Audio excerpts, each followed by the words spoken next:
Mẹ ơi, tối nay con có thể ngủ cùng mẹ không? Cậu bé 5 tuổi lần đầu tiên cảm nhận được tình yêu của mẹ. Hào hứng hỏi ngay. Tất nhiên là được rồi. Nếu vậy, nặc nặc tắm xong thì qua tìm mẹ nhé. Hằng Hằng vui vẻ kéo Uyển Uyển đi tắm. Đợi Lương Tiểu Chi tắm xong quay lại. Hai đứa ngoan ngoãn nằm hai bên Lưu Tiểu Anh. Lưu Tiểu Anh hôn lên trán Uyển Uyển, rồi lại hôn Hằng Hằng. Chúc các con ngủ ngon. Mẹ vừa hôn mình rồi. Mẹ thơm quá. Hai nhóc nhìn nhau một cái, nhìn thấy niềm vui trong mắt đối phương. Mẹ ơi, chúc mẹ ngủ ngon. Sáng hôm sau, Bình Minh vừa Lưu Tiểu Anh vừa dắt hai đứa nhỏ rửa mặt xong.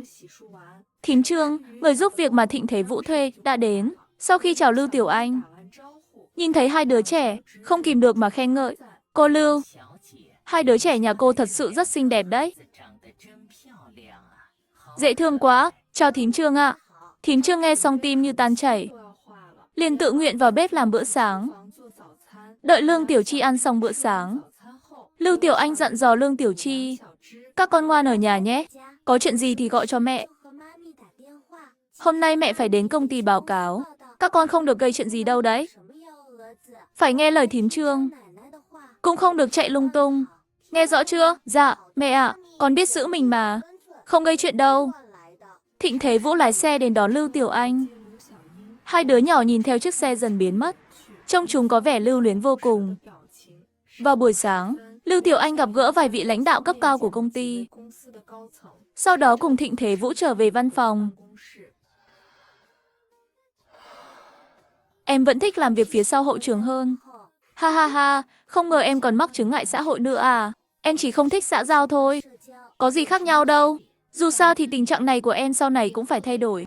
Việc mở rộng kinh doanh tại thị trường nội địa lần này, rất nhiều dịp cần em xuất hiện. Nói thử xem, tình hình trong nước hiện giờ thế nào? Người phát triển sản phẩm tam vấn chính là em. Lần này, vài công ty hàng đầu trong nước đều có ý định hợp tác với chúng ta. Trong đó bao gồm cả 5 gia tộc lớn, kể cả tập đoàn Đế Thị. Tập đoàn Đế Thị thì em không cần nhắc. Anh biết mà, nên từ đầu anh đã từ chối giúp em rồi. 4 gia tộc còn lại cũng khá tốt. Đặc biệt là nhà họ Cố, rất có thành ý. Vị tổng giám đốc Cố Vân Tranh của họ trong thế hệ trẻ, thực lực thuộc hàng tắp. Danh tiếng cũng không kém cạnh. Bắc Thần nghe nói em về, còn chân thành mời em tham dự buổi tiệc thương mại mà họ tổ chức. Thời gian là tối nay. Muốn mở rộng mối quan hệ trong nước, đây là cơ hội rất tốt. Thôi được, vậy em sẽ đi một chuyến. Được, để anh bảo người chuẩn bị váy dạ hội. Tối nay em đi tham dự.